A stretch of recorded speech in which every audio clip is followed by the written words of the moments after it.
Hey guys, welcome back to the Diet Doc Life Mastery Podcast. I'm Joe Klemczewski with Dr. Kori Propst. We're going to be talking about self-compassion, which I don't like that term, Kori, because it just doesn't sound like rugged American self-reliance kind of stuff. It's all ooey gooey. I knew you were going to So say that. let me throw that. I know that word is just like, it's a little too soft. It is. Like there's just got to be a better way to say that. Friendliness.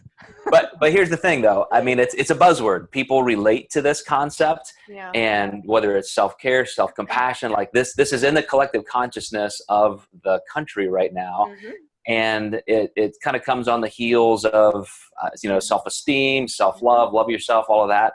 So, what do you think the nuances are, or what's the new wave of understanding for people? In terms of self-compassion, the new way of understanding? What does that mean? Like if I say I need to be more compassionate to myself, why and what does it mean? Well, offering yourself a level of, to use that word again, friendliness. Because we are naturally wired, Joe, to detect threat, right? And the whole reason I wanted to talk about this today is because, just like you said, self-compassion doesn't feel easy for many people. It can feel super awkward and weird, and this is partly why. Because it's not generally our natural tendency to be kind to ourselves. You're like rugged and maybe a little bit, we tend to be more harsh.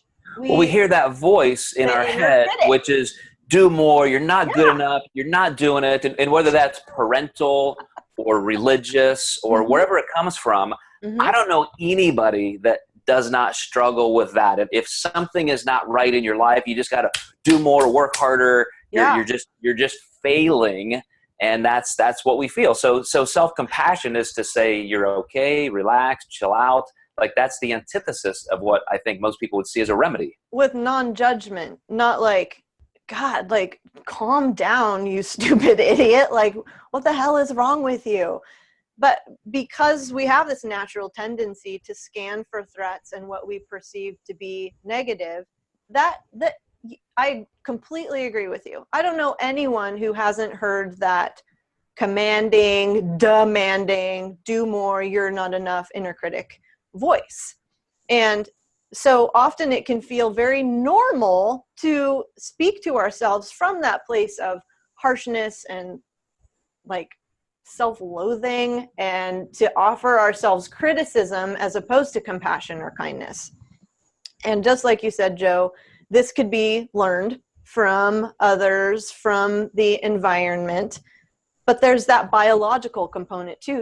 We have the threat detecting parts of our brains and this negativity bias. So there's biology involved.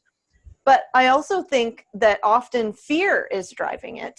Again, relates to threat. But why? Well, because we also have a natural tendency and a basic psychological need to belong. So when you think about it, we're often criticizing ourselves in an effort to change ourselves in a way that could potentially garner some sort of approval from others. Do more, right? Maybe that's related to work that you're involved in. Be more in a relationship. You want to feel like you belong in this partnership or that you fit in. So it is in many ways an effort to garner approval, increase the sense of pride or sense of confidence that we have in ourselves, or get appreciation from people. But our true need for belonging doesn't come from changing ourselves to fit in, like you and I have talked about before. It's met through unconditional positive regard. Okay, that's a part of compassion, right? It's met through authenticity and genuineness. That doesn't come from criticism, not harsh criticism anyway. And it's met through like interest and active listening. When you think about how we are in relationship and partnership, we feel like we belong when our partner gives that to us almost like a gift. They listen intently. You know, they don't talk over us. They don't demand that we think or be or do something. So, you know, we as coaches, we notice when that inner critic is really rampant for our clients. And I have a client right now who she's really struggling in many ways. Her particular story is she wants to adopt a more like plant-centric nutrition strategy. She has some health complications. She thinks that doing this is really going to help her. And she's having a very difficult time because she tends to operate in this very black and white mentality. I'm going to throw out everything I'm currently doing and move in everything completely different. And now she's lost. She's like, I don't freaking know what to eat. I don't know what to eat. So we're going back to basics. But her question to me was, why is self-compassion so difficult? I'm trying to offer it to myself and I'm having a really difficult time. So when we notice these things from our clients, I'll speak for myself, but a lot of my mindset and motivation coaches too are teaching their clients how to be more compassionate towards themselves. And it starts with learning how to speak to themselves as they would like a beloved friend, right? That's where the friendliness comes in. So with kindness, with understanding, and this non-judgmental sort of a tone or attitude. But again, this can feel super awkward. So when you hear in your mind like, God, you're so stupid. And I don't hear that in my mind. A lot of my clients hear their minds say that. You're so stupid. How come you can't figure this out? You're not doing enough. You should be different. How come you don't know this by now? Like, you hear the tone in my voice. It's not like, I wonder how you could do this a little bit differently, where that's kind and it's almost an invitation to explore. That's not there. But so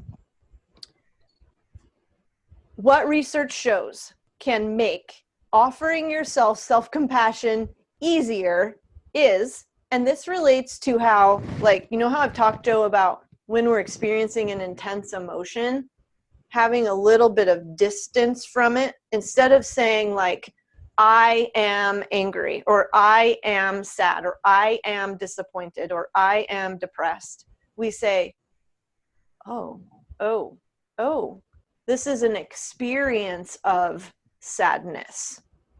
So in that same vein, when we speak to ourselves in third person, when I can say to myself, instead of, I'm so stupid, if I said, Kori, you are trying really hard to learn this, and maybe you need to expect that there are going to be mistakes made. Now there's some distance.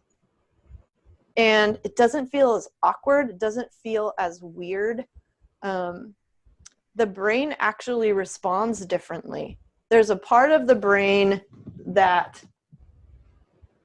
is activated when, for example, someone is in a depressive state, because it's all about me, mine, my experience, my life, how this is affecting me, I.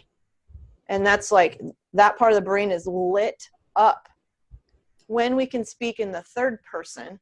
So Kori, maybe if we approached it from this perspective instead, like, now it's not about me.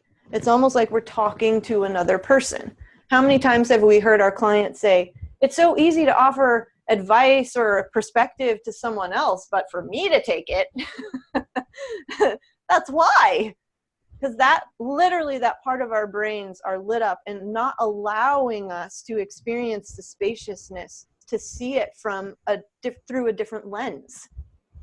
I don't want to get off track, but you just triggered something in my brain, which is I know research also shows that the people who have the higher capacity for agency internally, in terms of, I believe in some supernatural agents, or I believe in deities or things like that, there's a correlational higher degree of schizophrenia because of that internal dialogue. So I think this is different, but at the same time, I wonder if that gets close to that line. Anyway, that aside, I will say the very thing that I think helped me understand this more than anything is exactly what you said. Somebody used the analogy, would you talk to a friend that way? And even in other relationships, how they say, we don't treat our spouses, our partners, our kids as kindly as we would a stranger. We would give them more, graciousness than we would our own family. So I think those are some good external pegs to realize, like, do I even treat my closest loved ones as well as I would just a more distant friend?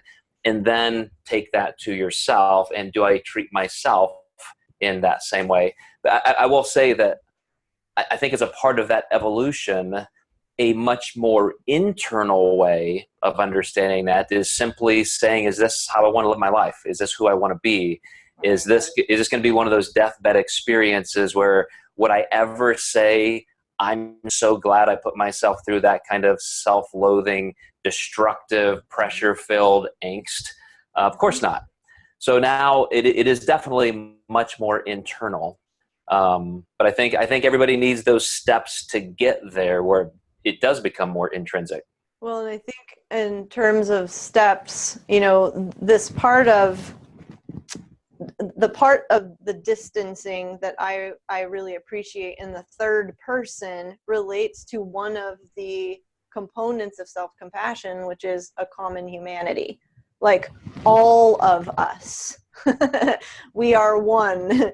We're not necessarily separate from everyone else. Like, we are one of many, but we all are much more similar than we are different.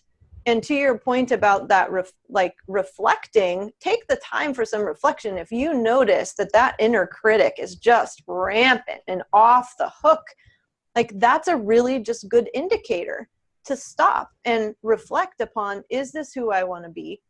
How do I want to show up in the world for myself and for other people? How do I want to contribute? And is this helping me move in that direction? That's powerful. And, you and I were talking about this earlier off camera, and everybody now, I think, is working harder than ever. Everybody's trying to do more with less. And so with that pressure of, am I doing enough? How many people are working 2, 3 jobs? How many people are working 6 and 7 days a week? Mm-hmm. And you almost have to back off and give yourself permission to say, no, I just want to have a much more multifaceted life. And again, these are external steps, but you really almost have to do that, where you take those steps and then let the dust settle, let your mind adjust to realizing that this is the right thing to do. And Joe, I just want to add before we end that if we're really, really good at doing more and accomplishing more and achieving more and just this go, go, go, do, we can do the same thing with self-compassion and get into that same harsh mode of doing self-compassion exactly right and doing more self-compassion. So, take some time, guys, to notice that tendency within yourself. And then the practice becomes breathe, learn how to soften a little bit. That's why self-compassion can be hard too, because we get into that just same sort of mode and tendency with everything, even if the intention is more lightness and spaciousness. That's exactly where I was going to go. I wanted to end with this little bit of a story. Me saying this is risky because you could talk for another 20 minutes about this, but I think the greatest indication that somebody is understanding how to be a friend to themselves, I'm not going to use self-compassion, being a friend to yourself. I'm going to use that kind of phrasing. They're just happier, like the kind of person that is less stressed, less furrowed. They're open. You use the word spacious, airy, lighter. You can tell those people who live in the moment and are happier because you want to be around them. Mm-hmm. And so why would you not want to experience that in your own life? Oh God, I love it, Joe. There's just that sense of ease when you're with them. Yes.